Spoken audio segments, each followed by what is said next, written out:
1666년 런던은 숨 쉴 틈도 없었습니다. 질병의 그림자가 채 가시기도 전에 도시는 또 다른 운명의 시험대 위에 올려졌습니다. 흑사병이 휩쓸고 지나간 1665년의 여름, 거리마다 죽음의 냄새가 진동했고 살아남은 이들은 공포와 상실 속에서 하루하루를 견뎌내고 있었습니다. 약 10만 명이 목숨을 잃었고 런던 인구의 5분의 1이 사라졌습니다. 그리고 그 이듬해 1666년의 여름은 지옥처럼 뜨거웠습니다. 그해 여름은 유난히도 메말랐습니다. 1666년 여름은 예외적으로 뜨겁고 건조했으며 바람이 강했습니다. 소빙하기 리털 아이스 에이지라 불리던 기후변동기의 한가운데였지만 아이러니하게도 그 해는 극심한 변동성을 보였습니다. 1665-1666년 겨울은 매우 춥고 혹독했으며 그 뒤를 이어 매우 덥고 건조한 여름이 찾아왔습니다. 몇 달간 비 한 방울 내리지 않았고 강물은 줄어들었으며 우물은 바닥을 드러냈습니다. 긴 건조한 여름 이후 도시는 가뭄에 시달리고 있었습니다. 이러한 기후 조건은 도시를 말 그대로 화약고로 만들어 놓았습니다. 당시 런던의 모습을 떠올려 보십시오. 약 35만 명이 대화재 직전 런던에 살고 있었으며 이는 유럽에서 가장 큰 도시 중 하나였습니다. 도시는 중세시대의 미로 같은 골목길로 이루어져 있었습니다. 도시는 본질적으로 중세적인 거리 계획을 가지고 있었으며 좁고 구불구불한 조약돌 골목들이 뒤엉킨 과밀한 미로였습니다. 건물들은 너무 가까이 붙어 있어서 상층부가 거리 위로 튀어나와 서로 맞닿을 듯 했습니다. 전형적인 다층 목재 런던 세입자 주택들은 위층이 튀어나온 ZJETTIES 구조를 가지고 있었습니다. 이런 구조는 좁은 땅을 최대한 활용하기 위한 것이었지만 화재가 발생하면 불길이 순식간에 번질 수 있는 완벽한 조건이었습니다. 건물들은 목재로 만들어졌고 피치라는 가연성 물질로 덮여 있었으며 지붕은 초가로 되어 있었고 계획 없이 빽빽하게 들어차 있었습니다. 물론 실제로는 1189년부터 런던시 내에서 초가 지붕은 금지되어 있었으며 1666년까지 대부분의 집들은 타일 지붕을 가지고 있었습니다. 그러나 여전히 목재 구조물이 대부분이었고 오래된 건물들은 건조해져 마치 부식기처럼 잘 타올랐습니다. 한 당시 기록자는 거의 모든 건물이 나무로 되어 있었고 세월이 지나면서 부식기처럼 건조해졌다고 썼습니다. 도시 곳곳에는 화재의 위험이 도사리고 있었습니다. 많은 동물들이 런던에 살고 있었고 자동차나 버스, 트럭이 없던 시절이었기에 도시는 가연성이 높은 건초와 지프로 가득 찬 헛간과 마당들로 넘쳐났습니다. 템스 강변의 창고들에는 아마, 타르, 삼, 목재, 건초, 혹, 브랜디와 같은 가연성 물품들이 가득 차 있었습니다. 많은 지하실과 창고들은 테레빈유, 등유, 석탄과 같은 가연성 재료로 가득 차 있었습니다.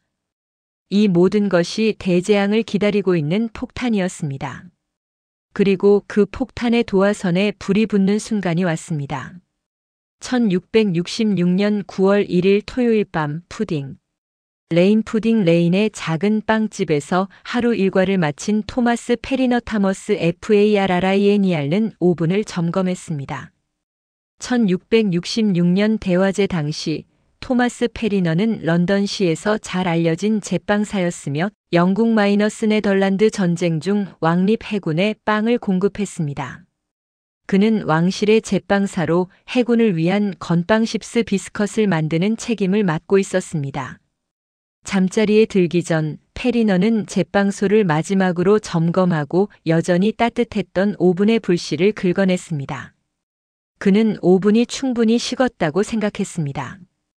푸딩 레인은 템스 강과 이스트 치비ASTCHEAP 사이를 연결하는 좁은 골목이었습니다. 이 거리의 이름은 이스트칩 시장의 정육점. 주인들이 푸딩 또는 내장을 강으로 운반하여 쓰레기 바지선으로 실어 나르는 데 사용했기 때문에 붙여졌습니다. 그날 밤 페리너의 집에는 그 자신과 성인 아들, 그리고 미혼의 딸 한나, 그리고 도제 토마스 대거 타머스 대거, 그리고 하녀가 있었습니다.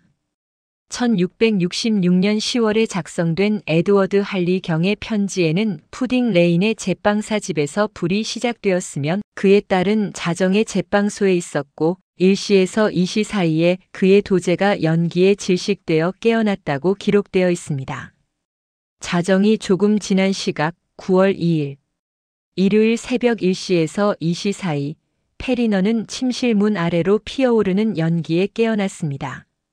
아래층의 제빵소에 불이 붙은 것이었습니다. 24세의 젊은 도제 토마스 대거가 가장 먼저 연기의 질식을 느끼고 깨어났을 것으로 추정됩니다. 그는 연기의 질식에 깨어났습니다. 불길은 이미 계단을 타고 오르고 있었고 주요 출구는 봉쇄되어 있었습니다. 가족들은 공황에 빠졌습니다. 페리너와 그의 딸은 위층 창문을 통해 탈출했지만 하녀는 거리로 떨어질까봐 두려워 따라가기를 거부했습니다. 토마스 페리너와 그의 성인 아들 10대 딸은 창문을 통해 나가 지붕 위로 기어올라 목숨을 구했습니다. 딸은 탈출 과정에서 피부에 화상을 입었습니다. 그러나 하녀는 공포에 질려 움직이지 못했습니다. 집이 불타 내려앉을 때 그녀는 사망했고 런던 대화재의 첫 번째 희생자가 되었습니다. 불이야, 불이야, 불이야. 주변 거리에서 불이야, 불이야, 불이야. 라는 외침이 들렸고 이웃 주민들은 잠에서 깨어나 창문을 내다보고 옷을 입고 달려나가 상황을 보았습니다. 페리너의 뒤뜰에 쌓여있던 나무 다발들이 순식간에 불길에 휩싸였고 불은 인접한 집들로 번져나가기 시작했습니다. 하녀가 제빵소 오븐에서 튀어나온 작은 불을 끄려 했지만 실패했고 불이 번지면서 그녀를 죽이고 집 전체를 불태웠습니다. 불길은 빠르게 번졌습니다. 푸딩 레인의 집들에는 타르, 밧줄, 기름, 브랜디가 저장되어 있었고 이것들은 쉽게 불이 붙었습니다. 건조한 여름이었습니다. 이웃들이 모여들어 물량동이와 손펌프로 불을 끄려 했지만 불길은 이미 통제 불가능한 상태였습니다. 교구 행정관들이 도착하여 인접한 집들을 철거하여 더 이상의 확산을 막아야 한다고 판단했습니다.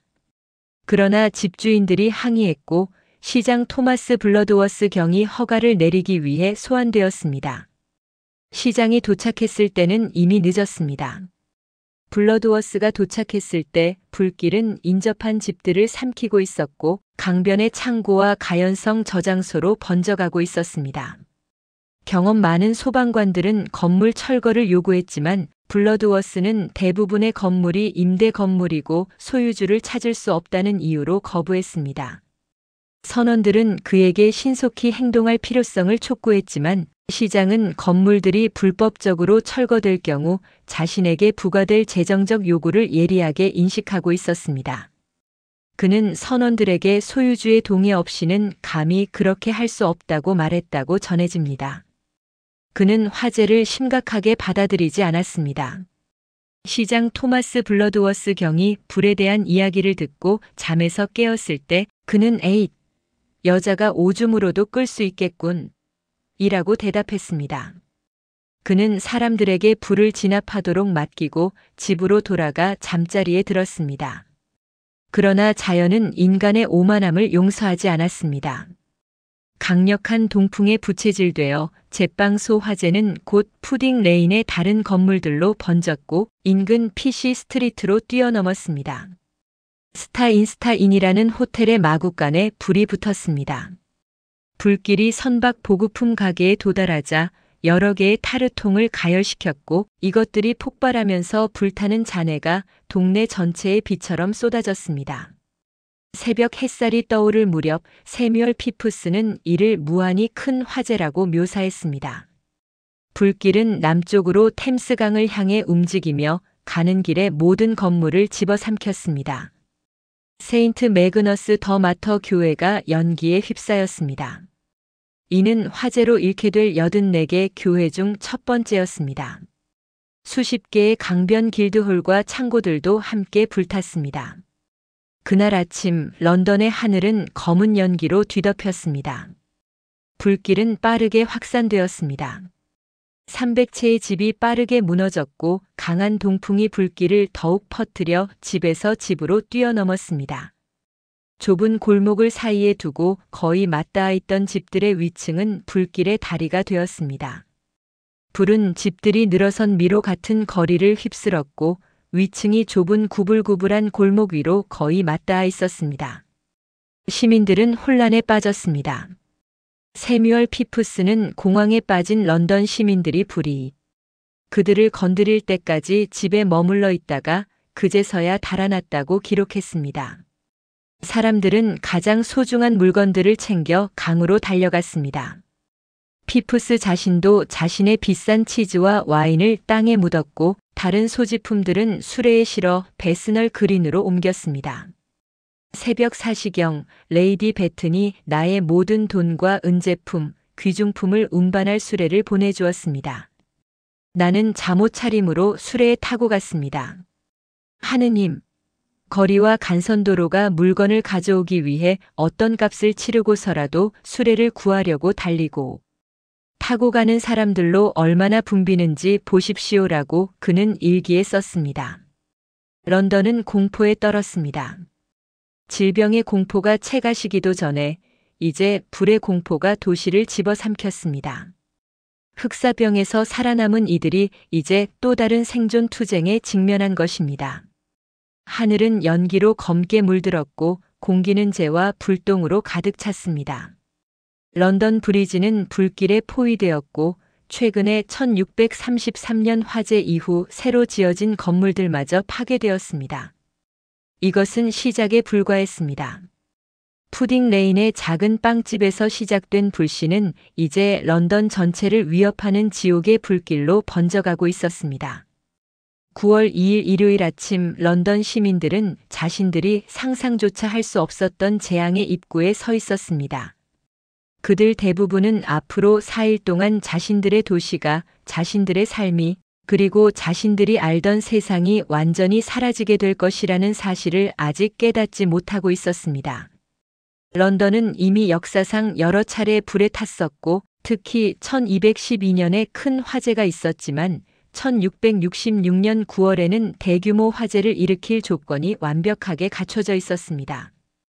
50만 명의 도시는 빽빽한 거리와 목재 골조 구조물의 화약고였고 그중 많은 것들이 가연성 피치와 타르로 지어졌습니다. 건초와 지프로 가득 찬 마구간이 도처에 있었고 수개월간의 가뭄이 물 부족을 만들어냈으며 대부분의 목조 건물들을 불쏘시개처럼 건조하게 만들어 놓았습니다. 운명의 불씨는 이렇게 타올랐습니다. 그리고 그 불길은 곧 런던 전체를 집어삼킬 것이었습니다.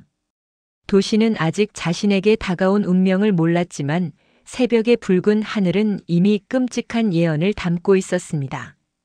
중세 런던의 마지막 날들이 시작되고 있었습니다. 9월 2일 일요일 아침 런던 시민들은 자신들이 목격하게 될 광경이 어떤 것인지 전혀 예상하지 못했습니다. 하지만 해가 떠오를 무렵 도시는 이미 악몽 속으로 빠져들고 있었습니다. 세뮤얼 피프스는 그날 새벽 3시 하녀 제인에게 깨어났습니다. 그녀는 먼 곳에서 불길이 보인다고 말했습니다. 런던의 빽빽한 목조 건물들 사이에서 화재는 흔한 일이었기에 피프스는 대수롭지 않게 여기고 다시 잠자리에 들었습니다. 그러나 몇 시간 후 상황은 완전히 달라져 있었습니다. 오전 중반이 되자 사람들은 불을 끄려는 시도를 포기하고 도망치기 시작했습니다. 피프스는 타워로 가서 거기 높은 곳에 올라가 거기서 나는 다리 끝의 집들이 모두 불타는 것을 보았다고 기록했습니다. 그는 급히 배를 타고 화이트홀 궁전으로 향했고 찰스 2세 국왕에게 도시가 불타고 있다는 소식을 전한 첫 번째 사람이 되었습니다. 피프스는 국왕에게 불길의 확산을 막기 위해 건물들을 철거해야 한다고 조언했습니다. 국왕은 그의 조언을 받아들이고 그에게 시장 토마스 블러드워스를 찾아가 즉시 건물 철거를 시작하라고 명령하라고 했습니다. 피프스는 마차를 타고 세인트 폴 대성당까지 갔지만 그 이후로는 불타는 도시를 걸어서 가야 했습니다. 거리는 짐을 실은 손수레와 사람들로 가득 차서 소방관들과 마차들이 지나갈 수 없었습니다. 보행자들은 무거운 짐을 짊어지고 불길로부터 멀어지려 애쓰고 있었습니다. 그들은 귀중품들을 불길의 직접적인 위협으로부터 멀리 떨어진 교구 교회들에 보관했습니다. 피프스가 마침내 블러드워스 시장을 찾았을 때 그는 기절한 여자처럼 거의 쓰러질 지경이었습니다. 시장은 절규하듯 말했습니다. 주여, 내가 무엇을 할 수 있겠습니까? 나는 지쳤습니다. 사람들이 내 말을 듣지 않습니다. 나는 집들을 철거하고 있었지만 불길이 우리가 할 수 있는 것보다 더 빨리 우리를 앞지릅니다. 그럼에도 불구하고 그는 존엄과 시민 권위를 고수하며 제임스 왕자가 제공한 더 많은 군인들의 지원을 거부하고 집으로 돌아가 잠자리에 들었습니다. 피프스는 정오에 집으로 돌아와서 특별히 좋은 저녁 식사를 하고 이런 상황에서 할 수 있는 만큼 즐거웠다고 기록했습니다. 그러나 그의 마음은 이미 공포로 가득 차 있었습니다. 저녁이 되자 그는 소지품을 챙기고 숨기고 보내기 시작했습니다. 그는 가장 귀중한 물건들, 일기를 포함해서 베스널 그린으로 보냈고 아내와 서기를 남은 소지품들과 함께 우리치로 피신시켰습니다. 그리고 유명하게도 그는 귀중한 파르메산 치즈 한 덩어리를 정원에 묻었습니다. 9월 3일 월요일 상황은 더욱 악화되었습니다. 강력한 동풍이 불길을 부채질했고 불씨와 잿조각들이 도시 전체에 날아다니며 주요 화재 지점에서 멀리 떨어진 곳에 산발적인 화재를 일으켰습니다. 도시 전체가 불탈 것을 두려워한 찰스 2세 국왕은 동생 제임스, 요크 공작을 소방 활동의 책임자로 임명했습니다. 공작은 무거운 사슬, 밧줄, 갈고리를 사용하여 집들을 무너뜨리고 화재의 진행을 막기 위한 방화선을 만드는 소방대를 조직했습니다. 제임스 왕자는 거의 모든 곳에서 불과 싸우는 모습이 목격되었습니다. 그와 국왕이 몇 시간 동안 발목까지 물에 잠긴 채 펌프를 작동하는 모습이 기록되었고 이는 시민들에게 그들을 사랑하게 만들었습니다. 그러나 불길은 너무 빠르게 움직여서 작업 중인 사람들을 반복적으로 압도했습니다. 그날 저녁 불길은 로열 익스체인지를 휩쓸고 베이나드 성을 집어삼켰습니다. 수세기 동안 서 있던 이요새가 불길 속으로 사라지는 것을 본 사람들은 경악했습니다. 불이 번지면서 그 원인에 대한 거친 소문들도 함께 번졌습니다. 영국은 제2차 영국-네덜란드 전쟁에 휘말려 있었고 공황에 빠진 런던 시민들은 곧 이 화재가 적의 첩보원이나 가톨릭 테러리스트들의 방화 때문이라고 추측하기 시작했습니다. 피프스는 그날의 혼란을 생생하게 기록했습니다. 사람들이 자신들의 물건을 옮기려고 애쓰며 강에 던지거나 정박한 작은 배들에 싣고 있었습니다. 가난한 사람들은 불이 그들을 건드릴 때까지 집에 머물러 있다가 그제서야 배로 달아나거나 물가의 한 계단에서 다른 계단으로 기어올랐습니다. 그리고 다른 무엇보다도 가엾은 비둘기들이 자신들의 집을 떠나기를 싫어하며 창문과 발코니 주위를 맴돌다가 일부는 날개가 타서 떨어졌습니다. 9월 4일 화요일 재앙은 절정에 달했습니다. 런던의 길드홀이 불타고 도시에서 가장 부유한 거리 중 하나인 칩사이드의 대부분 건물들이 파괴되었습니다. 불길이 맹렬하게 타오르는 동안 많은 사람들이 세인트 폴 대성당에 피난했습니다. 이 중세 교회는 500피트 높이의 첨탑이 오랫동안 런던의 스카이라인을 지배해 온 곳이었습니다. 중세 시대부터 200년 이상 지어진 이 대성당은 14세기 중반에 완성되었을 때 세계에서 가장 긴 교회 중 하나였으며 유럽에서 가장 높은 교회 첨탑 중 하나를 가지고 있었습니다. 489피트 높이의 첨탑과 586피트 길이의 장엄한 본당은 수세기 동안 런던의 상징이었습니다. 사람들은 세인트 폴의 석조 건축물과 넓은 광장이 그것을 보호할 것이라고 생각했습니다. 그러나 그들은 틀렸습니다. 오후 8시경 지옥의 불길이 교회를 집어삼켰고 그 안에 있던 사람들은 목숨을 걸고 도망쳤습니다. 작가 존 에블린은 그 광경을 생생하게 기록했습니다. 세인트 폴의 돌들이 수류탄처럼 날아다녔고 녹은 나비 거리를 따라 시내처럼 흘러내렸으며 포장도로 자체가 불타는 붉은 빛으로 빛났습니다. 에블린은 또한 주민들의 이상한 운명론을 주목했습니다. 화재는 너무나 광범위했고 사람들은 너무나 경악했기 때문에 처음부터 어떤 낙담이나 운명 때문인지 모르겠지만 그들은 거의 그것을 끄려고 하지 않았습니다. 그래서 울음소리와 애도 미친 사람처럼 이리저리 뛰어다니면서도 자신들의 물건조차 구하려 하지 않는 소리와 광경만 있었습니다. 하느님, 내 눈이 다시는 그런 것을 보지 않기를 바랍니다. 나는 이제 만채 이상의 집이 모두 불타는 것을 보았습니다. 맹렬한 불길의 소음과 균열과 천둥, 여성과 어린이들의 비명, 사람들의 서두름, 탑과 집과 교회의 붕괴는 끔찍한 폭풍과 같았습니다. 세인트 폴 대성당은 저녁 8시에 불이 붙었습니다.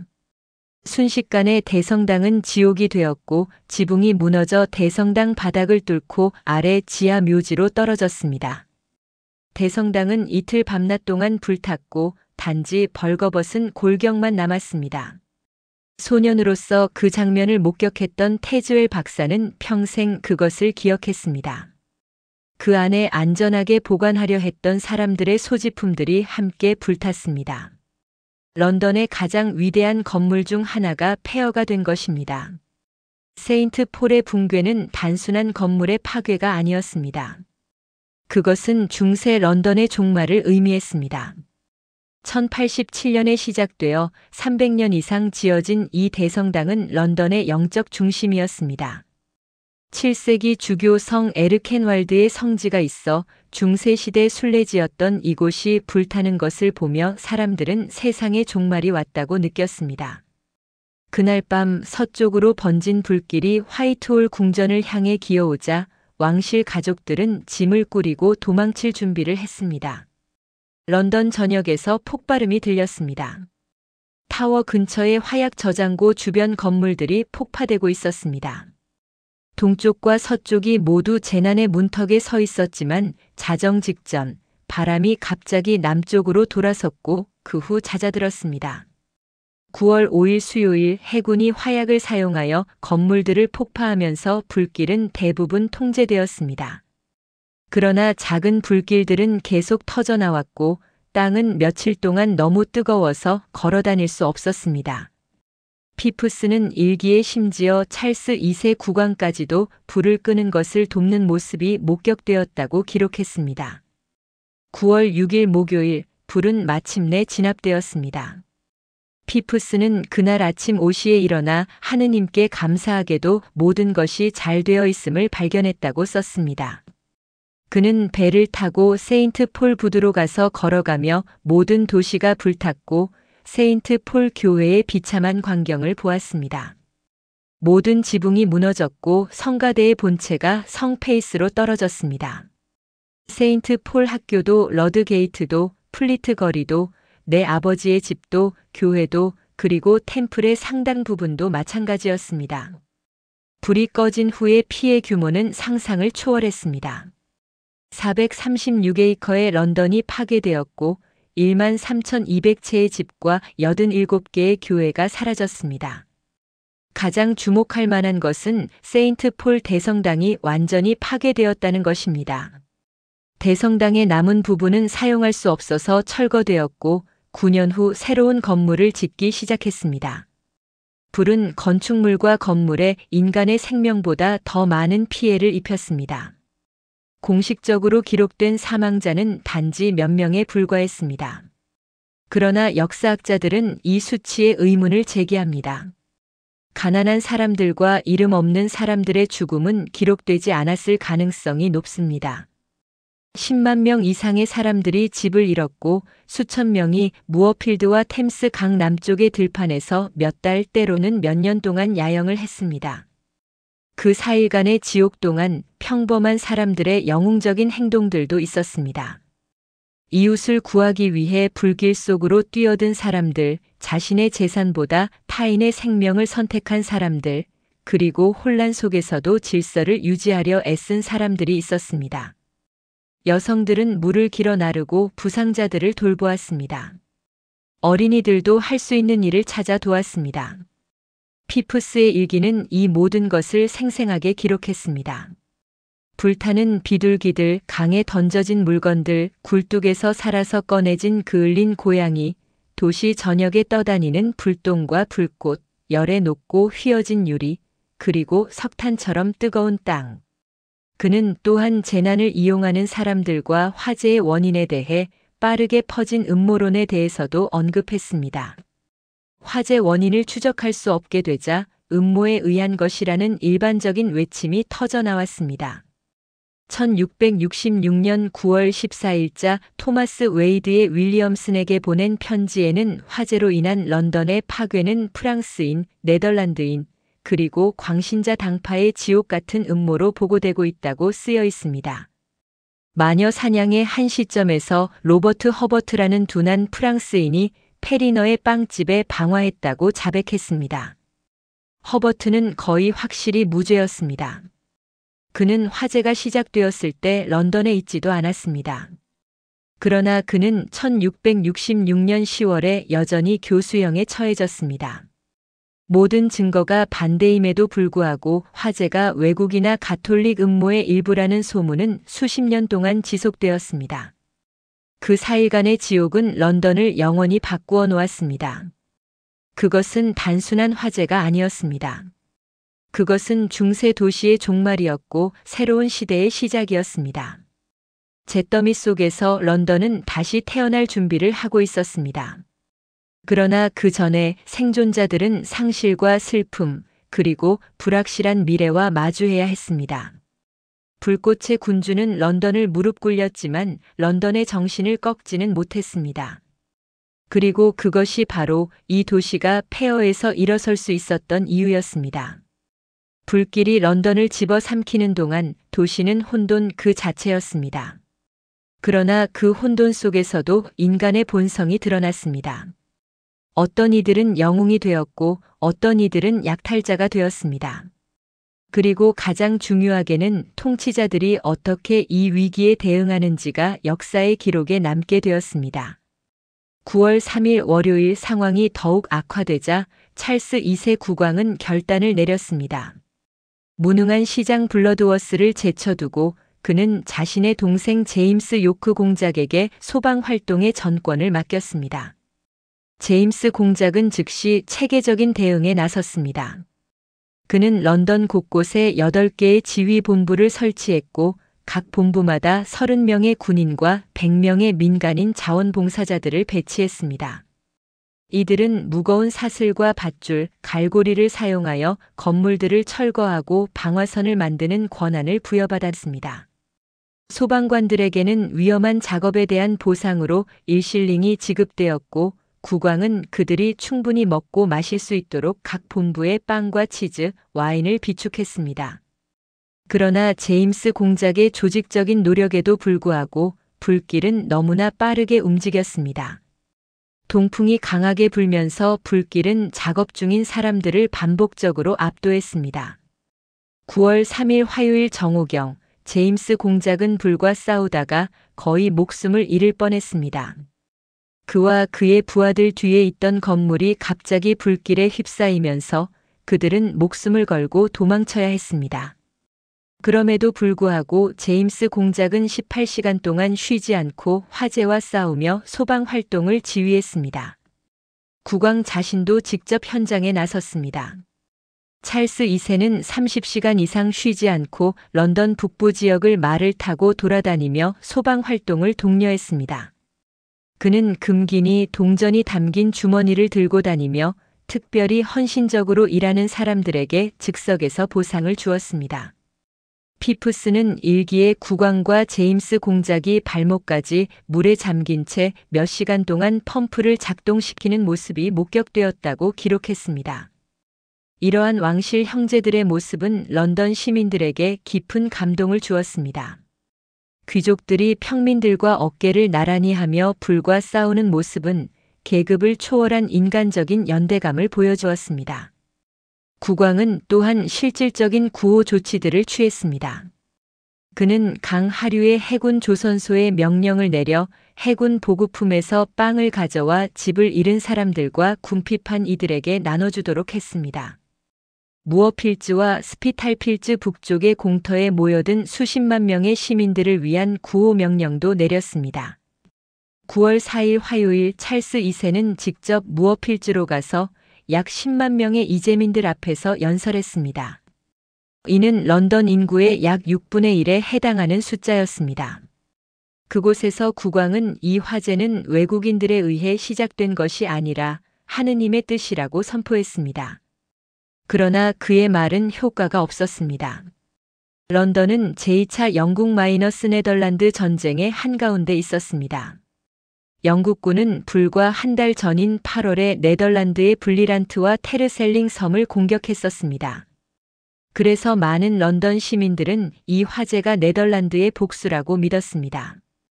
공포와 분노가 뒤섞인 시민들은 외국인들을 공격하기 시작했습니다. 네덜란드 상인들, 프랑스인들, 그리고 외국인처럼 보이는 모든 사람들이 거리에서 공격당하거나 감옥에 갇혔습니다. 때로는 그들의 안전을 위해 감옥이 피난처가 되기도 했습니다. 스페인 대사는 자신의 집을 모든 외국인들에게 개방하여 개신교 네덜란드인이든 가톨릭 프랑스인이든 상관없이 그들의 목숨을 구했습니다. 1666년 4월 국회의원 존 라스본과 윌리엄 손더스가 이끄는 의원 그룹이 올드 베일리에서 재판을 받았습니다. 그들은 찰스 2세를 암살하고 정부를 전복하며 도시를 불태우려는 음모를 꾸민 죄로 유죄 판결을 받았습니다. 런던 가제트는 당시 음모자들이 네덜란드의 누군가의 도움을 받았으며 올리버 크로멜의 사망 기념일인 9월 3일에 그 계획을 실행하려 했다고 보도했습니다. 화재는 하루 일찍 시작되었지만 이러한 정황은 음모론에 불을 붙였습니다. 혼란 속에서 악행도 있었습니다. 약탈자들이 화재를 이용하여 부유한 이들의 재산을 훔쳤습니다. 시골에서 온 마차꾼들은 런던으로 몰려와 가격을 폭리를 취했습니다. 앤 호바트 부인은 자신의 소지품을 안전한 곳으로 옮기기 위해 마차를 빌리는데 20파운드를 지불해야 했습니다. 평상시라면 몇 실링이면 충분했을 비용이었습니다. 위기 속에서 탐욕스러운 사람들이 이익을 취하고 있었습니다. 그러나 이기심과 탐욕만 있었던 것은 아닙니다. 수많은 평범한 사람들이 보이지 않는 곳에서 헌신적으로 일했습니다. 특히 여성들의 역할은 역사 기록에서 종종 간과되지만 그들은 이 위기 속에서 필수적인 역할을 했습니다. 여성들은 끝없이 물을 길어 날랐습니다. 가죽 양동이를 손에서 손으로 전달하는 긴 버킷 체인에서 여성들은 남성들과 함께 일했습니다. 그들은 부상자들을 돌보고 어린이들을 안전하게 대피시켰습니다. 그들은 음식을 준비하고 옷을 나눠주고 잃어버린 가족들을 찾아주었습니다. 무어필즈와 스피탈필즈, 이슬링턴과 링컨스 인 필즈에는 즉석 난민 캠프들이 세워졌습니다. 수만 명의 사람들이 임시 천막과 오두막에서 살았습니다. 그들은 집도 생계 수단도 때로는 가족도 잃었습니다. 이 캠프들에서도 여성들은 공동체를 유지하는 데 중심적인 역할을 했습니다. 그들은 아이들을 돌보고 아픈 사람들을 간호하고 절망에 빠진 이들을 위로했습니다. 국왕은 구호기금을 설립했습니다. 1666년 10월 10일 전국적인 금식일이 선포되었고 이를 통해 1만 2천 파운드가 모금되어 화재 피해자들을 지원하는 데 사용되었습니다. 이는 현대적인 의미의 재난 구호 기금 중 하나의 초기 사례였습니다. 엘리자베스 피콕과 같은 여성들은 이 구호 기금에서 도움을 구했습니다. 교회들도 사람들의 소지품을 보관하라는 왕실 포고령에 따라 임시 창고 역할을 했습니다. 그러나 국왕의 노력에도 불구하고 재건은 느리고 고통스러웠습니다. 부유한 사람들은 비교적 빨리 재건할 수 있었지만 역사학자들의 연구에 따르면 수천 명의 런던 시민들은 화재가 진압된 후 8년 이상 난민 캠프에서 생활했습니다. 1673년의 조사에 따르면 런던 인구의 4분의 1이 결코 돌아오지 않았습니다. 그들은 다른 도시로 이주하거나 질병과 추위로 목숨을 잃었거나 절망 속에서 사라졌습니다. 1666년에서 1667년으로 넘어가는 겨울은 가혹했습니다. 지붕도 없이 무어필즈와 하이게이트, 이슬링턴의 높은 지대에서 겨울을 나려던 이재민들은 추위와 질병에 시달렸습니다. 임시로 세워진 건물들은 부실했고 질병이 쉽게 퍼졌습니다. 많은 사람들이 화재에서는 살아남았지만 그 여파로 목숨을 잃었습니다. 흑사병의 악몽에서 벗어난 지 1년도 되지 않아 런던은 또다시 죽음과 고통을 목격해야 했습니다. 화재 원인에 대한 조사가 시작되었습니다. 의회는 특별위원회를 구성하여 화재의 원인을 조사했고 로버트 브룩경이 위원장을 맡았습니다.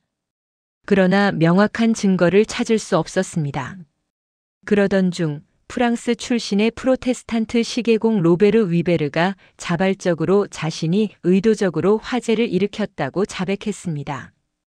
그는 23명의 동료와 함께 일했다고 주장했습니다.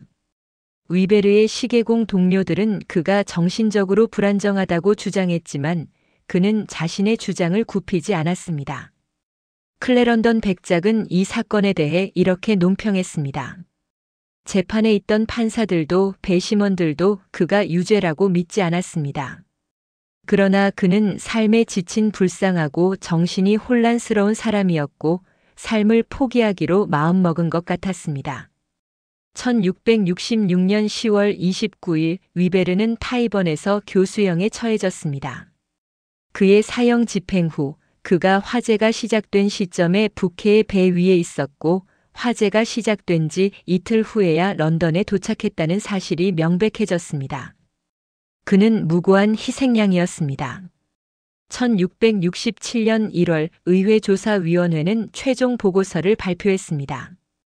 그들의 결론은 이러했습니다. 지금까지 발견된 것은 없습니다. 이 화재가 강한 바람과 극심하게 건조한 계절과 함께 하느님에 의해 우리에게 보내진 것이라는 사실을 반박할 만한 것은 없습니다. 토마스 페리너 제빵사는 공식적으로 무죄 판결을 받았습니다. 그러나 음모론은 쉽게 사라지지 않았습니다. 1670년대에 세워진 기념 모뉴먼트에는 한때 런던의 파괴는 교황주의자들의 악의와 광기에 의해 시작되었다는 비문이 새겨졌습니다. 이 비방적인 문구는 1830년대가 되어서야 제거되었습니다. 편견과 두려움이 얼마나 오래 지속될 수 있는지를 보여주는 사례였습니다.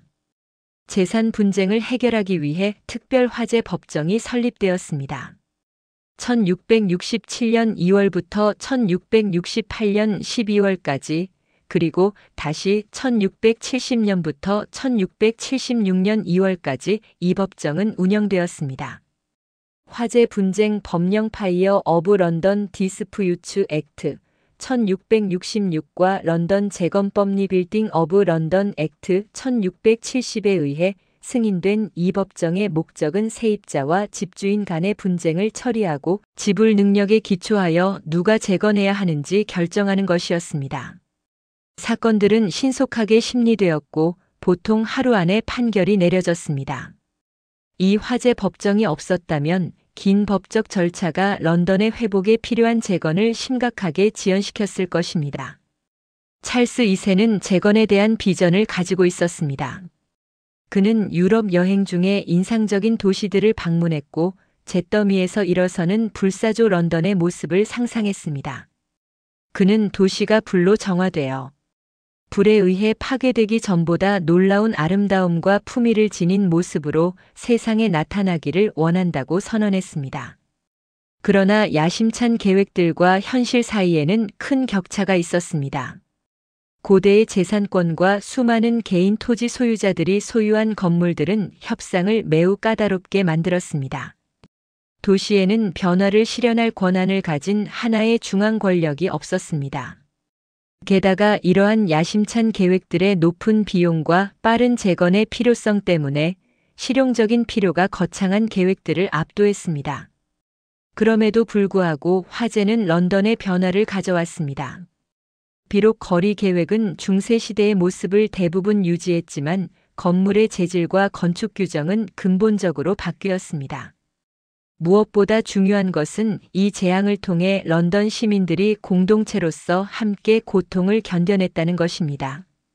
국왕과 귀족들이 평민들과 함께 물을 퍼나르고 여성들이 남성들과 어깨를 나란히 하며 구호 활동을 했고 이웃들이 서로를 도왔습니다. 잿더미 위에서 런던은 새로운 질서를 모색하기 시작했습니다. 그것은 완벽하지 않았고 많은 희생이 있었으며 여전히 불의와 고통이 남아 있었습니다. 그러나 그 혼돈 속에서도 인간의 연대와 회복력이 빛을 발했습니다. 그리고 그것이 바로 런던이 폐허에서 다시 일어설 수 있었던 진정한 힘이었습니다.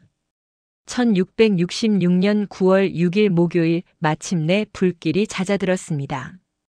그러나 런던 시민들이 마주한 것은 희망이 아니라 절망이었습니다. 도시의 3분의 2가 잿더미로 변했고 13,200채의 집, 87개의 교구 교회, 로열 익스체인지, 길드홀, 그리고 500년 역사의 세인트 폴 대성당이 사라졌습니다. 화재로 인한 재정적 손실은 약 1,000만 파운드로 추산되었는데 이는 당시 런던의 연간 수입이 겨우 1만 2천 파운드였다는 점을 고려하면 상상을 초월하는 금액이었습니다. 그러나 재앙 속에서도 기회를 본 사람이 있었습니다. 34세의 크리스토퍼 렌은 화재 소식을 듣고 곧바로 런던으로 달려왔습니다. 렌은 건축가가 아니라 과학자였습니다. 1632년 10월 20일 윌트셔의 이스트 노일에서 태어난 그는 수학자이자 천문학자였고 1661년부터 옥스퍼드 대학교에서 천문학 교수로 재직하고 있었습니다.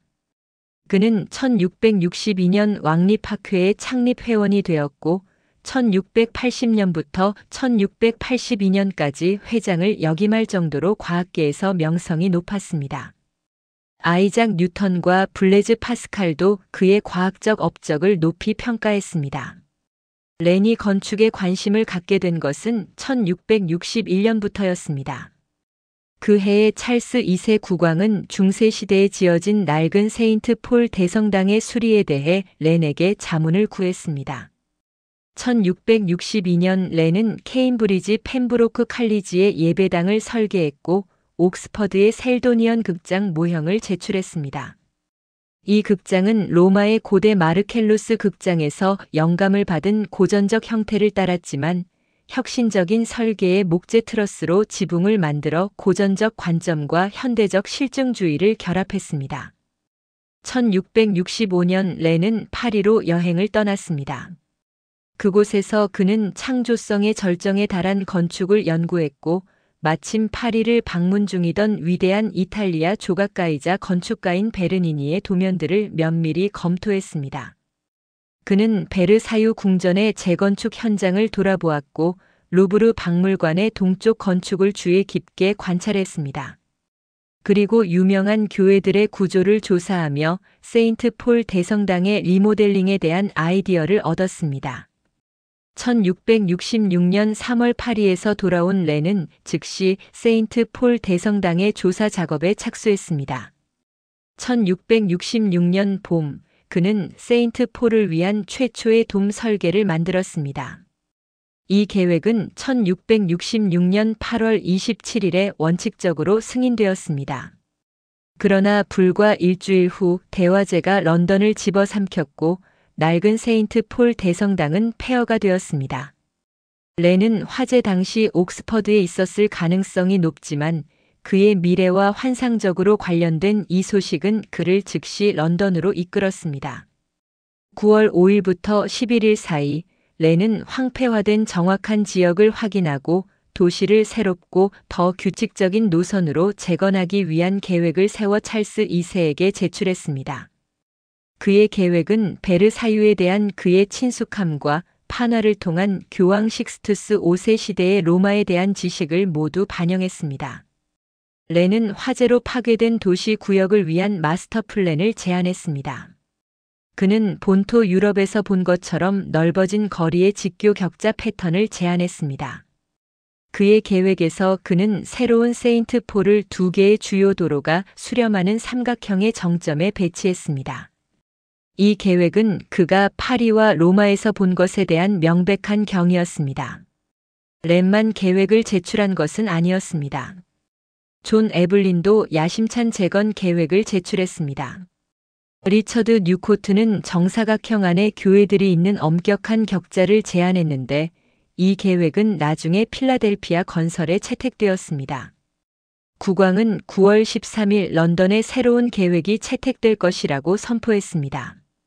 그러나 소유권의 복잡성, 민간 자금 조달, 그리고 즉시 재건을 시작하려는 광범위한 열망으로 인해 어떤 새로운 계획도 그것이 그려진 종이 이상으로 진행되지 못했습니다.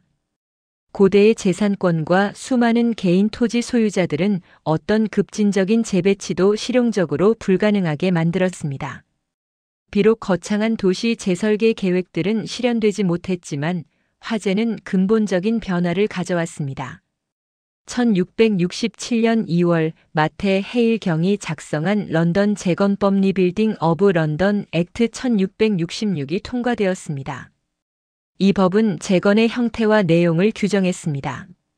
무엇보다 중요한 것은 재앙의 재발을 방지하기 위해 모든 새로운 건물은 목재가 아닌 벽돌이나 석재로 건축되어야 한다고 명시한 것입니다. 어떤 사람도 감히 크든 작든 벽돌이나 석재가 아닌 다른 재료로 집이나 건물을 세울 수 없다.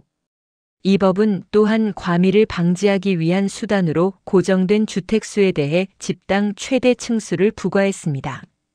1667년 5월 8일 도시 당국은 재건을 위한 여러 규칙을 제정했습니다. 새 집들은 벽돌이나 석재로 외장을 해야 했습니다. 위층이 아래층 위로 튀어나오는 것이 더 이상 허용되지 않았습니다. 건물의 층수와 벽의 너비가 신중하게 명시되었습니다. 거리는 방화벽 역할을 할 수 있을 만큼 충분히 넓어야 했습니다. 거리 너비에 따라 건물의 크기가 결정되었고 목재 골조 건물은 금지되었으며 거리 위로의 돌출이나 제티도 허용되지 않았습니다. 새로운 화재 예방 규정에는 물에 대한 쉬운 접근과 도시를 위한 소화전 시스템의 시작이 포함되었습니다. 1667년 2월부터 지정된 화재 법정이 화재로 재산을 잃은 소유자와 세입자가 제기한 청구를 듣고 해결하기 시작했습니다. 이 법정의 목적은 임차인과 집주인 간의 분쟁을 처리하고 지불 능력에 기초하여 누가 재건해야 하는지 결정하는 것이었습니다. 사건들은 신속하게 심리되었고 보통 하루 안에 판결이 내려졌습니다. 1669년 국왕의 공사 감독관이 사망하자 렌이 즉시 임명되었습니다. 이것은 그에게 전국의 모든 정부 건물에 대한 통제권을 준 일생일대의 기회였습니다. 12월에 그는 페이스 코길과 결혼하고 화이트홀의 감독관 공식 거주지로 이사했습니다. 1670년 제2차 재건법이 통과되어 석탄에 대한 세금을 인상하여 세인트 폴 대성당과 런던 시 내의 여러 교회를 재건하고 대화제를 기념하는 기둥 모뉴먼트를 세우기 위한 자금원을 제공했습니다. 이제 도시는 상당한 속도로 재건되고 있었습니다. 렌 자신은 일반적인 재건 과정에는 관여하지 않았습니다. 그는 주택이나 도시 회사의 홀을 설계하지 않았습니다. 그는 화이트홀에서 활동하는 국왕의 감독관이었지 런던시의 공무원이 아니었습니다. 그러나 세인트 폴과 도시의 교회들은 그의 책임이었습니다. 렌은 화재로 파괴되거나 심각하게 손상된 52개의 교회를 재건하는 임무를 맡았습니다. 이 교회들 중 일부는 로버트 훅과 나중에 유명한 건축가가 된 니콜라스 호크스무어가 설계했지만 렌은 모든 설계를 승인해야 했고 전반적인 통제권을 가지고 있었습니다. 렌의 교회 설계는 혁명적이었습니다. 화재로 인한 파괴는 렌에게 더 현대적인 고전 양식의 교회 건축을 도입할 기회를 제공했습니다. 그의 교회들은 종종 큰 투명 유리창, 3면의 갤러리, 첨탑과 돔을 포함했으며 제단과 설교단의 시야를 방해하는 장애물이 거의 없는 내부 공간을 만들었습니다. 1670년에 첫 번째 교회들에 대한 작업이 시작되었고 대부분은 20년 이내에 완성되었습니다. 오늘날 23개의 교회가 상당히 온전하게 남아있으며 6개의 폐허나 탑만 남아있습니다. 그러나 렌의 가장 위대한 도전은 세인트 폴 대성당이었습니다. 1668년 봄 본당의 일부가 무너지면서 더 영구적인 해결책이 필요하다는 것이 명백해졌습니다. 1669년에 렌은 세인트 폴 대성당의 감독관으로 임명되었고 9년 동안 설계 작업을 했습니다. 자금 부족을 인식한 렌의 초기 계획인 퍼스트 모델은 원래 기초 위에 건축하고 최종 건물의 약 3분의 1 크기에 불과했습니다. 그러나 이것은 학장과 참사회에 의해 너무 소박하다고 거부되었습니다. 1670-1672년에 그의 다음 아이디어는 그리스 십자가 설계로 알려졌고 국왕이 큰 모형을 만들도록 명령했기 때문에 그레이트 모델 설계로 발전했습니다. 이것은 중앙 부분이 큰 돔 아래에 있는 고전적 양식이었습니다. 국왕은 이 계획을 받아들이고 렌에게 모델을 제작하도록 명령했는데 모형을 만드는데 약 1년이 걸렸습니다. 이 모형은 현재 세인트 폴의 트로피룸에 보관되어 있습니다. 그러나 돔 건물은 교회 인사들에 의해 너무 급진적이거나 아마도 너무 가톨릭적이거나 외국적이라고 거부되었고 그들은 중세 대성당의 전통적인 십자가 모양을 추진했습니다. 석탄세로부터의 수입이 예상보다 적었고 1673년 11월이 되어서야 렌을 건축가로 하는 세인트 폴의 완전한 재건을 위한 왕실 영장이 발행되었습니다. 이는 런던 시장과 세인트 폴의 학장이 감독하도록 되어 있었습니다. 최종 공식 제안인 1675년의 워런트 설계는 더 전통적인 평면도와 첨탑을 가지고 있었지만 당시 유럽 전역에서 유행하던 고전적 바로크 양식이었습니다. 이 버전은 찰스 국왕에 의해 승인되었는데 국왕은 렌이 본질적이라기보다는 장식적인 변형을 만들 수 있다는 조항을 추가했습니다. 그리고 마침내 건축 작업이 시작되었습니다. 화재 후 9년이 지난 시점이었습니다. 구 건물의 잔해를 철거하는 작업은 주요 사업이었습니다. 대화재 동안 보고된 사망자보다 철거 작업 중에 더 많은 인부들이 사망했습니다. 인부들이 큰 탑을 올라가기를 거부한 후 렌은 런던 타워의 기술자와 협력하여 다이너마이트를 포함한 새로운 기술을 실험했습니다. 첫 번째 폭발은 대성당의 주요 탑의 대부분을 성공적으로 무너뜨렸고 그에 따른 석조물의 낙하는 지진처럼 땅을 흔들게 했습니다. 다른 곳에 약속이 있었기 때문에 렌은 추가 다이너마이트 작업을 동료 로버트 훅에게 위임했습니다. 훅은 두 번째 폭발에 필요한 화약의 양을 과대평가하여 잔해가 근처 집을 날아가 그곳에서 일하던 여성들을 아슬아슬하게 비껴갔습니다. 불만이 제기된 후 렌은 그 이후 파쇄기로 되돌아갔습니다. 렌은 건축 작업을 직접 감독했고 매주 토요일마다 현장을 방문했습니다. 대성당 남쪽의 14세기 팔각형 참사회 회의실이 그의 현장 사무실로 사용되었으며 1714년까지 부분적으로 남아 있었습니다. 화재 후 런던 재건 동안 건설 노동력 부족에도 불구하고 그는 최고의 예술가와 장인들만을 고용했습니다. 건축 계약자는 마스터 빌더 토마스 스트롱이었고 그는 35년 동안 렌과 함께 이 프로젝트에서 일했습니다.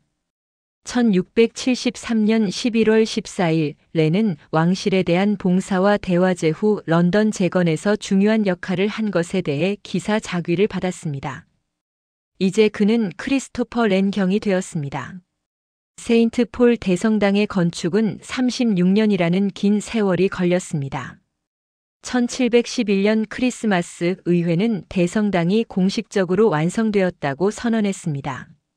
렌은 79세였고 자신의 걸작이 자신의 생전에 완성되는 것을 볼 수 있었습니다.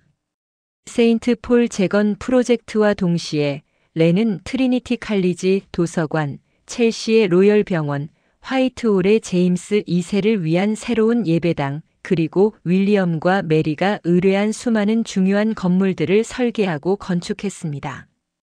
그는 또한 그리니치의 왕립 천문대, 햄프턴 코트 궁전의 남쪽 정면, 켄싱턴 궁전 등을 설계했습니다. 1677년 대화제를 기념하는 모뉴먼트가 개관했습니다. 높이 202피트의 이 기둥은 화제가 시작된 장소를 표시했습니다. 1681년에는 화제가 시작된 장소에 재건된 집에 기념 명판이 설치되었습니다. 1676년까지 재건 작업의 대부분이 완료되었고 1669년에는 새로운 로열 익스체인지 건물이 개관했으며 길드홀은 신속하게 복원되었습니다. 런던의 거리 계획은 중세의 모습을 대부분 유지했지만 새로운 런던은 이전과는 완전히 달랐습니다. 벽돌과 석재로 지어진 건물들, 넓어진 거리들, 화재 안전 규정들, 그리고 무엇보다 크리스토퍼 렌의 52개 교회와 장엄한 세인트 폴 대성당이 새로운 런던의 스카이라인을 장식했습니다. 중세의 목조 도시는 사라지고 석조의 현대 도시가 그 자리에 탄생했습니다. 렌은 1723년 2월 25일 90세를 넘긴 나이로 세상을 떠났습니다. 그는 세인트 폴 대성당의 지하 묘지 남동쪽 모퉁이에 안치되었습니다. 그의 무덤에 붙은 평범한 석판에는 그의 장남 크리스토퍼 렌 주니어가 라틴어로 쓴 비문이 새겨져 있습니다. 여기 이 교회와 도시의 건축가 크리스토퍼 렌이 기초에 잠들다. 그는 90년 이상을 살았으니 자신의 이익을 위해서가 아니라 공공의 선을 위해서였다. 독자여, 그의 기념비를 찾는다면 주위를 둘러보라. 잿더미에서 일어선 런던은 더 이상 중세의 도시가 아니었습니다. 그것은 근대 유럽의 위대한 수도 중 하나였습니다. 그리고 그 변화의 중심에는 과학자에서 건축가가 된 한 남자의 비전과 헌신이 있었습니다. 템스 강의 불사조는 이렇게 날개를 펴고 하늘로 날아올랐습니다. 1677년 런던의 스카이라인에 새로운 상징이 세워졌습니다. 높이 202피트의 모뉴먼트가 그것이었습니다. 이 기둥은 단순한 기념비가 아니었습니다. 그것은 정확히 화재가 시작된 푸딩 레인으로부터 202피트 떨어진 곳에 세워졌습니다. 하늘을 향해 곧게 뻗은 이 석조 기둥은 런던이 잿더미에서 일어선 불사조임을 세상에 선포하고 있었습니다.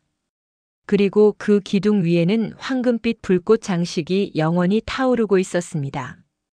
그것은 파괴의 불이 아니라 재생의 불이었습니다.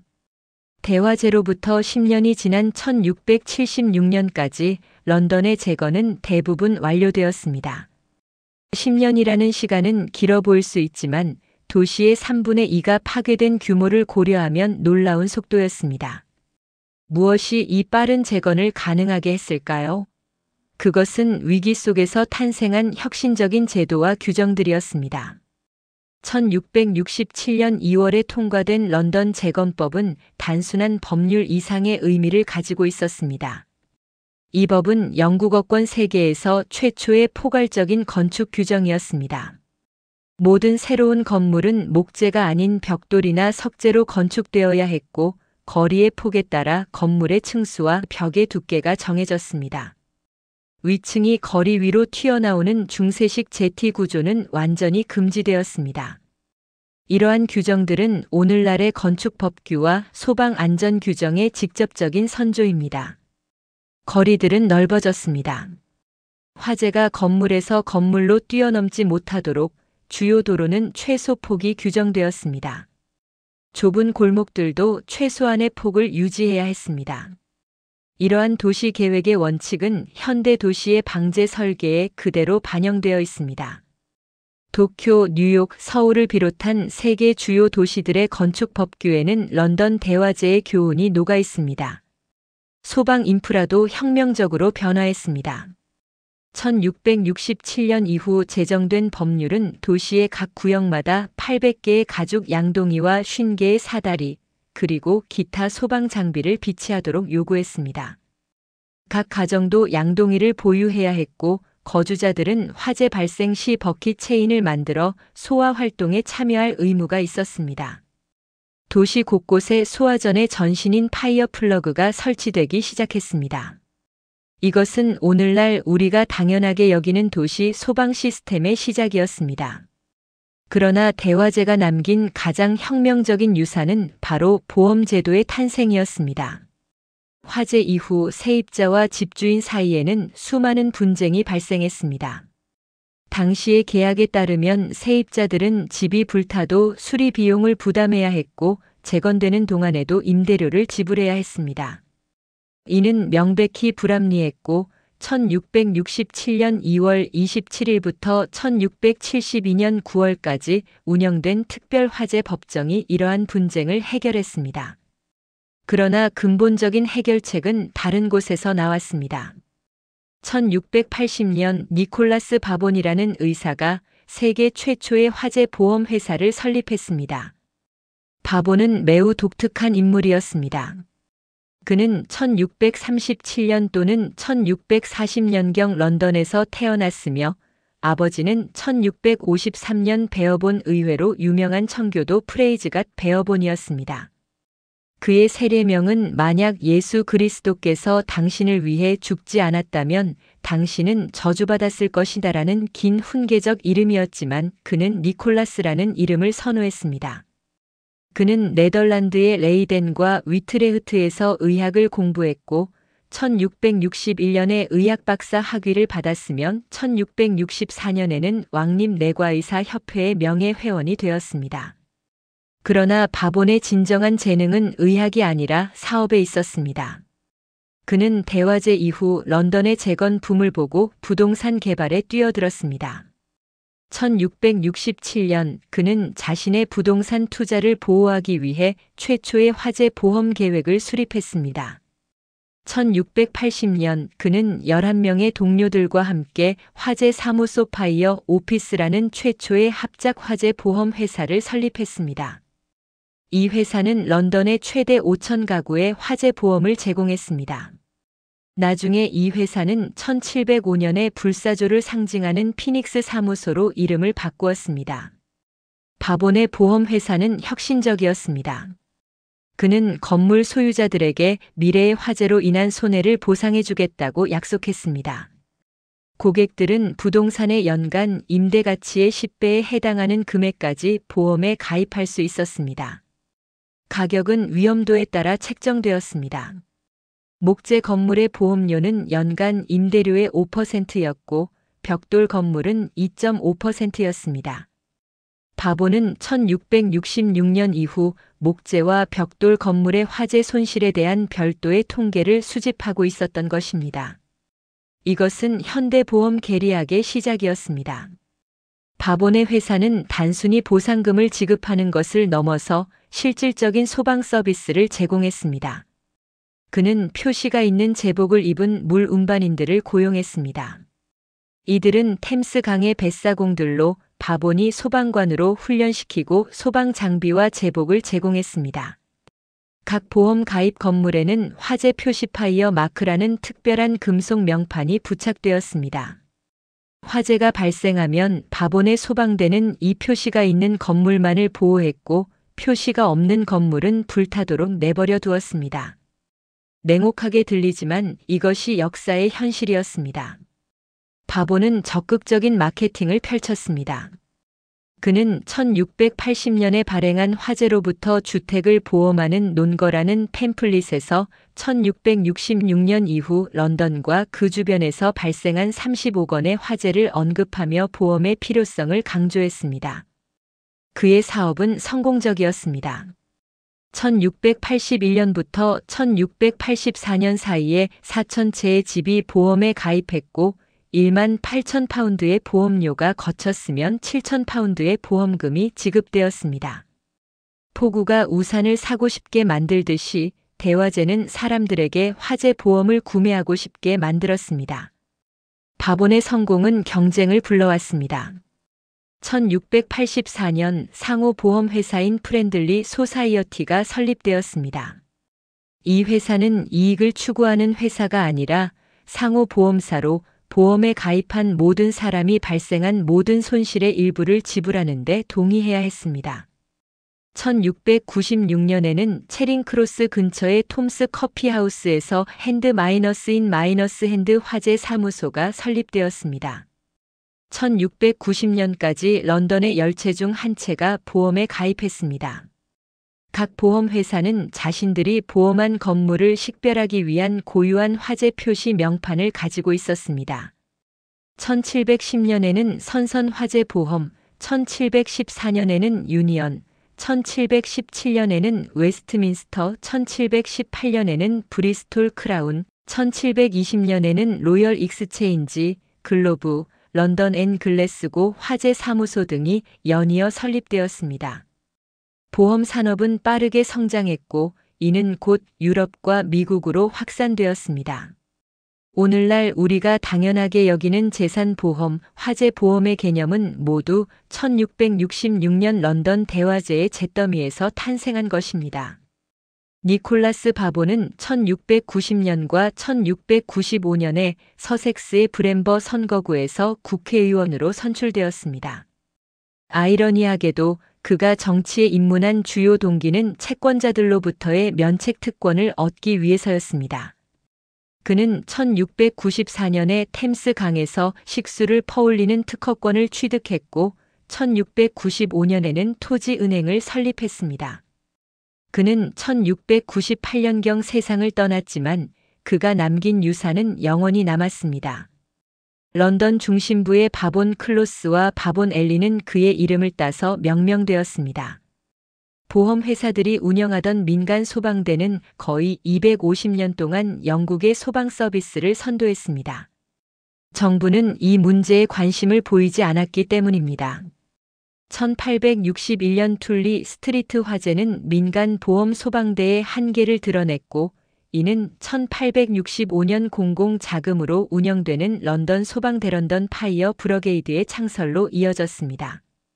이것은 현대적 의미의 공공 소방 서비스의 시작이었습니다.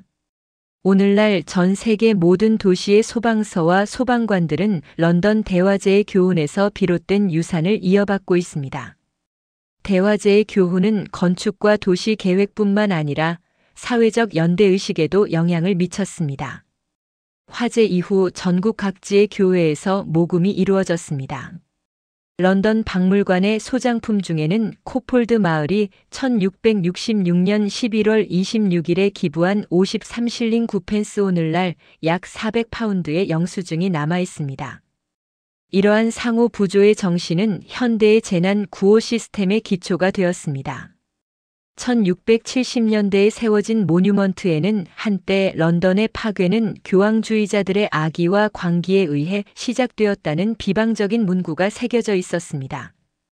이 문구는 1830년대가 되어서야 제거되었습니다.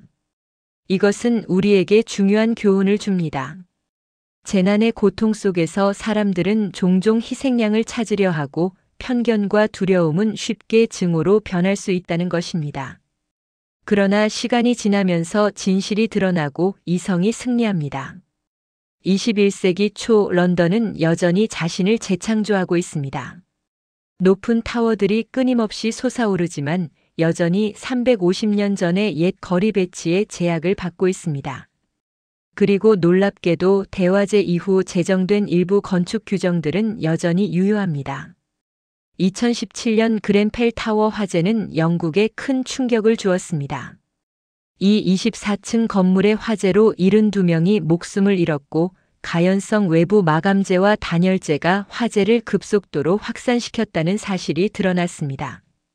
이 참사는 런던 대화재 이후 가장 포괄적인 건축 규정 검토를 촉발했습니다.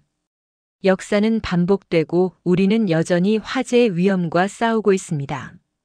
그러나 런던 대화재의 진정한 유산은 단순히 법규나 제도에만 있는 것이 아닙니다. 그것은 인간의 회복력과 혁신 능력에 대한 증거입니다. 13,200채의 집과 87개의 교회가 재건되었고 크리스토퍼 렌의 52개 교회가 새로운 스카이라인을 만들었습니다. 세인트 폴 대성당은 36년의 건축 끝에 1711년에 완성되어 오늘날까지 런던의 상징으로 남아 있습니다. 렌의 무덤에 새겨진 독자여 그의 기념비를 찾는다면 주위를 둘러보라는 비문은 여전히 진실입니다. 런던 전체가 그의 기념비입니다. 대화제는 또한 중세의 끝과 근대의 시작을 상징합니다. 좁은 골목과 목조 건물의 중세 도시는 사라졌고 넓은 거리와 석조 건물의 현대 도시가 그 자리에 태어났습니다. 화재는 단순한 파괴가 아니라 변혁의 촉매제였습니다. 고통 속에서 지혜가 탄생했고 절망 속에서 희망이 싹텄습니다. 오늘날 전 세계의 도시들은 여전히 런던 대화제의 교훈을 배우고 있습니다.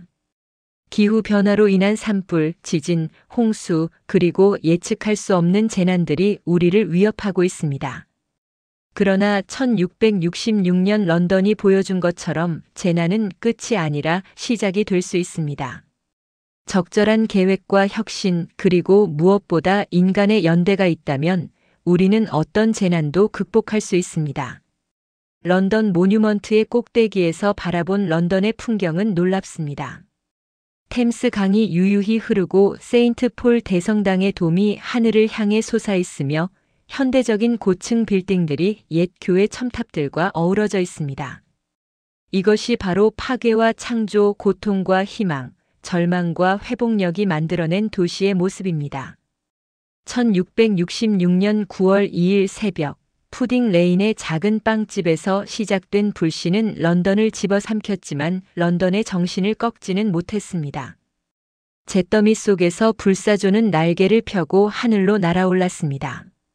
그리고 그 불사조는 오늘날까지 날고 있습니다. 우리가 안전한 건물에 살고 화재 보험을 가지고 있으며 소방서에 전화를 걸 수 있는 것은 모두 350년 전 런던 시민들의 고통과 희생, 그리고 그들의 불굴의 의지 덕분입니다. 템스 강의 불사조 런던. 그것은 파괴될 수 없는 인간 정신의 상징이자 위기를 기회로 바꾸는 인류의 지혜를 보여주는 영원한 증거입니다. 대화제의 불길은 350년 전에 꺼졌지만 그것이 남긴 빛은 여전히 전 세계를 밝히고 있습니다. 그리고 그 빛은 앞으로도 영원히 꺼지지 않을 것입니다.